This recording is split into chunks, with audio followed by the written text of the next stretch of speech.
JNU मामले की सुनवाई को लेकर मचे बवाल से दिल्ली के पटियाला हाउस कोर्ट में इस समय हालात बेहद तनावपूर्ण हैं। यह देखें आप, उपद्रवियों के चक्रव्यूह में एक लड़का फंस गया है जिसके ऊपर थप्पड़ों की बरसात कर रहे हैं वकील और ये कैमरे में कैद हैं। देखें आप, क्या इनके ऊपर कोई कार्रवाई होगी?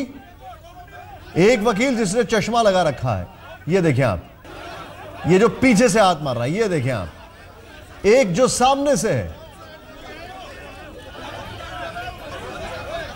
क्या कर रही है पुलिस? पीछे खड़ी हुई है, फोन पे बात कर रही है। स्थिति तनावपूर्ण मगर नियंत्रण में है, शायद ये भी कह रही होगी। तस्वीरें आपके सामने हैं, लेकिन अच्छी बात यह है कि पुलिस भी वीडियो रिकॉर्डिंग कर रही है जिस आधार पर कार्रवाई होती है। ये देखें आप, पूरा मामला कुछ इस तरीके से है। दो गुट आते हैं वहां पर वकीलों के, एक गुट जिसके हाथ में तिरंगा और बोल रहे हैं देश के सम्मान में नारे लगा रहे हैं, दूसरा गुट उनसे भिड़ जाता है और जब दूसरा गुट भिड़ जाता है तो फिर वहां पर हंगामा शुरू हो जाता है। यह पटियाला हाउस कोर्ट, दिल्ली की पटियाला हाउस कोर्ट प्रतिष्ठित कोर्ट है, उसमें यह हंगामा चल रहा है। देखें आप, और ये देखें, ये पीछे से एक शख्स खींच खींच के हाथ मार रहा है, झापड़ मार रहा है। एक लड़का जो लाल रंग का स्वेटर पहना हुआ है इस उपद्रव के चक्रव्यूह में न जाने कैसे फंस जाता है और इसको खींच खींच के पिटाई होती है। अभी हम आपको एक पत्रकार का और इंटरव्यू दिखाने वाले हैं जिसमें वो कहता है किस तरीके से कहा गया कि वो देशद्रोही है, देश विद्रोही है और इसलिए उसको आप पिटाई की गई। ये देखिए आप तस्वीरें।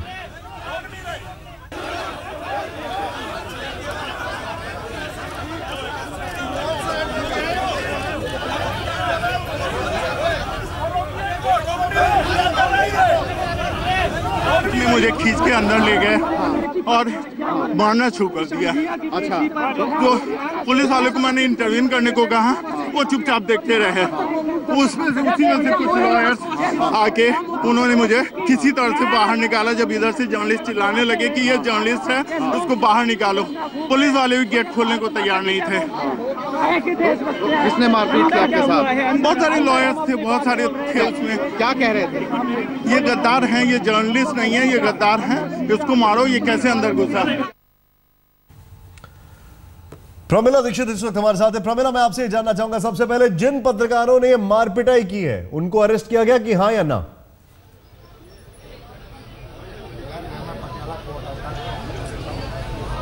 देखिए, अभी कोई इस मामले में आगे कार्रवाई नहीं हुई है। जिनके साथ में मारपीट हुई है और जिन्होंने किया, इसमें कुछ नहीं हुआ है अभी तक। और जो तस्वीर आप दिखा रहे हैं वो तस्वीर खुद ही बता रही है। एक तरफ देशद्रोह का मुकदमा चल रहा है, उस पर सुनवाई के लिए उस पर पेशी है, वहीं बाहर खुद ही वकील अब ये कहते हुए पीट दे रहे हैं बिना किसी उसके, ये कहते हुए कि देशद्रोही और पीट रहे हैं यहाँ पर लोगों को। और इसमें दो गुटों के बीच में होता है, उसकी जद में जो भी आ रहा है, वो चाहे पत्रकार हो चाहे कोई और हो, उसको भी उन्होंने लपेटे में लिया, उसको भी घेरे में लिया और यहाँ पर इस तरह पिटाई हुई है। लेकिन जो दिल्ली पुलिस, जिसने सुप्रीम कोर्ट में आज इस बात के लिए आश्वस्त किया था कि 15 तारीख जैसी कोई घटना नहीं होने पाएगी, सुरक्षा के पुख्ता इंतजाम है, वो तस्वीर भी आप देख लीजिए कि पहले इंतजाम थे, उसके बाद ये झड़प हो जाती है, फिर और यहाँ पर जो पुलिस बंदोबस्त है वो और बढ़ा दिया जाता है। लेकिन कोई बच पाया, ऐसी घटना नहीं हो पाई, ऐसी सूरत नहीं आई और कहीं पे भी इसमें फिर ऐसा लगा नहीं कि कानून की व्यवस्था यहाँ पर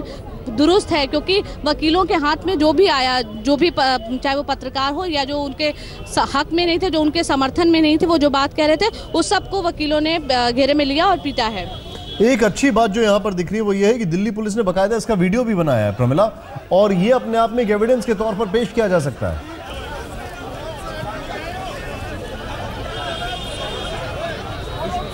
ये सबूत बना रही थी दिल्ली पुलिस, लेकिन बचाने का काम, सुरक्षा मुहैया कराने का काम भी है, वो भी देखना चाहिए इस मामले में। क्योंकि यहाँ पर पुलिस अमला ऐसा नहीं है कि गिनती के लोग थे तो वो उनमें से कोई ये काम कर सकता था और दूसरा बचा नहीं सकता था। तो यहाँ जो कुछ भी हुआ उसमें पुलिस 15 तारीख की तरह मूक दर्शक की भूमिका में नजर आ रही थी। जैसा उस दिन भी लोग आरोप लगा रहे थे, आज जो तस्वीर है उसमें भी दिख रहा है पुलिस गवाह जरूर, सबूत जरूर जुटा रही है, लेकिन जो पुलिस ने आश्वासन दिया सुप्रीम कोर्ट में इस मामले की गंभीरता को देखते हुए, जिस तरह की आज के लिए जो तय की गई है चीजें कि कितने कितने जर्नलिस्ट होंगे अंदर, कौन कौन रहेगा, ताकि किसी भी तरह की कोई अप्रिय घटना, कोई वैसी सूरत ना बने अव्यवस्था फैलाने वाली। उस सबके बावजूद एक बार फिर से वही तस्वीर बन जाती है। तो सवाल इस कानून व्यवस्था को लेकर भी उठेगा, सवाल दिल्ली पुलिस पर भी उठेगा और सवाल उन वकीलों पर भी कि आखिर ये किस तरह का देश प्रेम है। शुक्रिया जानकारी के लिए आपका। ये वकील भूल रहे हैं कि वकालत एक बहुत नोबल प्रोफेशन है। महात्मा गांधी भी वकील थे और अच्छी तरीके से याद है कि उन्होंने किस तरीके से विरोध किया था। ये कैसी वकालत है जिसमें हो रही है लोगों की इतनी जलालत। इससे पहले जेएनयू मामले पर सुप्रीम कोर्ट की सुनवाई के दौरान भी एक वकील के व्यवहार पर सुप्रीम कोर्ट को तल्ख टिप्पणी करनी पड़ी। जेएनयू छात्र संघ अध्यक्ष कन्हैया कुमार की सुरक्षा को लेकर दाखिल याचिका की सुनवाई के दौरान राजीव यादव नाम के एक वकील ने सुप्रीम कोर्ट के कोर्ट नंबर 5 में वंदे मातरम के नारे लगाए। इस नारेबाजी पर जज ने सख्त आपत्ति जताई और वकील को कोर्ट रूम से बाहर कर दिया। वकील ने बाद में इसके लिए माफी मांगी, लेकिन कोर्ट रूम के बाहर कहते हैं मुझे कोई गम नहीं, मैं शर्मिंदा नहीं।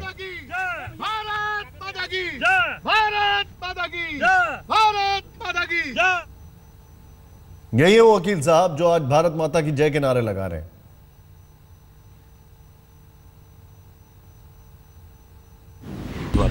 शर्मिंदा है आप? नो, शर्मिंदा नहीं हूँ। नहीं, कोर्ट में जो किया आपने। टेररिस्ट का नाम इस कोर्ट में लेके टेररिस्ट का नाम लेके हम लोग उनका बखान करेंगे तो नौजवान खून नहीं खोलेगा। लेकिन सर वो तो प्रोसीडिंग का हिस्सा है ना। जो आज आपने किया फख्र है उसके लिए कोर्ट के अंदर करने का। जब राजीव यादव ने कोर्ट रूम में आकर नारेबाजी के लिए माफी मांगी तो सुप्रीम कोर्ट ने कहा कि इस संस्था में ऐसी चीजें नहीं होनी चाहिए। इस संस्था में लोगों को भरोसा, इस भरोसे की रक्षा कीजिए और आने वाली पीढ़ी के हित में इस तरह के व्यवहार से बचिए।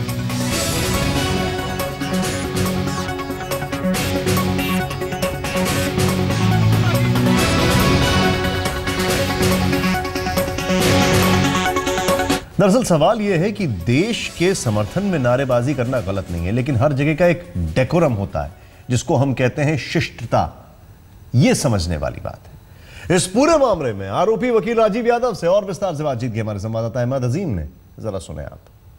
हमारे साथ है राजीव यादव, वकील जिन्होंने सुप्रीम कोर्ट में कोर्ट रूम के अंदर वंदे मातरम कहा और उसकी वजह से बाद में उन्होंने माफी मांगी। राजीव जी ये बताइए, कोर्ट में आपने जो वंदे मातरम कहा था, क्या उस पर आप शर्मिंदा हैं अंदर कोर्ट में कहने के लिए? माफी मैंने मांग ली, अपने बिहेव के लिए माफी मांगी है मैंने। मतलब आप भावनाओं में बह गए थे जो वहाँ कहा आपने, या इंटेंशनल था? तो इंटेंशनल नहीं था। इंटेंशनल नहीं था। अच्छा, और मतलब वंदे मातरम कहने के लिए आप माफी नहीं मांग रहे हैं, बल्कि कोर्ट में कहा इसलिए माफी मांग रहे हैं? मैंने कोर्ट में बोला इसलिए माफी मांग रहा हूं। अपने बिहेवियर के लिए आप शर्मिंदा हैं? यस, बिहेवियर के लिए शर्मिंदा नहीं, बिहेवियर के लिए नो, कि जो कोर्ट के अंदर आचरण होना चाहिए वकील का वो आपने नहीं किया। सर सीनियर एडवोकेट्स एक एंटी नेशनल पर्संस के लिए पैरवी कर रहे हैं जिनकी संपत्ति 1,000 करोड़ रुपए है। सीनियर एडवोकेट्स को जूनियर कर दे, हम जैसा जूनियर जो 10,000 रुपए कमाता महीने, उनको केस नहीं लड़ना चाहिए। शर्म यहाँ नहीं चाहिए। सीनियर एडवोकेट्स को उन लोगों का केस नहीं लड़ना चाहिए था। ऐसे लोग एंटी नेशनल पर्संस का उन्हें शर्म आनी चाहिए। इसलिए आपने नारा लगाया वहाँ? नो, इसलिए नहीं लगा। जब टेररिस्ट शब्द यहाँ यूज हो रहा है के अंदर तो आक्रोश में आ गए, नारा लगा दिया। आक्रोश में आ गए। उसके बाद कोर्ट से क्या, कोर्ट ने जो है माफ कर दिया? माफ कर दिया। क्या कहा कोर्ट ने आपसे? तो वो आपको कोर्ट में इस तरह यूज नहीं करना चाहिए था। अच्छा, कुछ टिप्पणी भी करी कोर्ट ने? नहीं। अच्छा, अब आप यहाँ प्रेमाइसेस में नारा लगाने को तैयार हैं? No, wrong question your. नहीं, मतलब आप कोर्ट रूम के अंदर नहीं लगा सकते, लेकिन ये तो एक मैदान है बाहर, इसमें तो नारा लगा सकते हैं।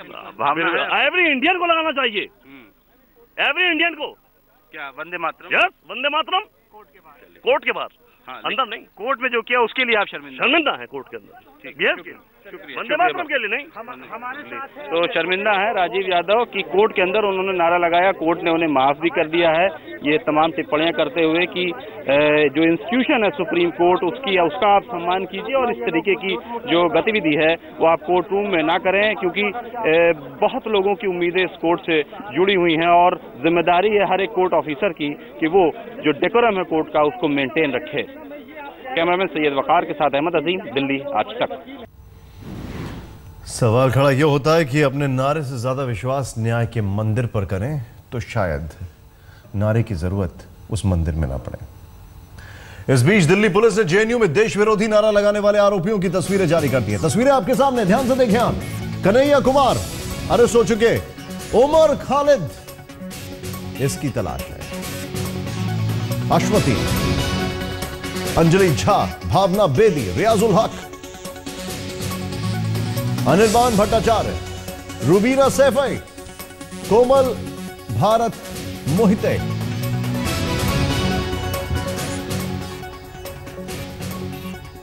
जेएनयू विवाद हर घंटे बड़ा होता जा रहा है और अब से कुछ देर पहले राहुल गांधी ने पूरे विवाद में केंद्र पर निशाना साधा है और कहा है कि हर विश्वविद्यालय में आरएसएस अपने लोगों को वीसी बना रही है और छात्रों की आवाज दबाने की कोशिश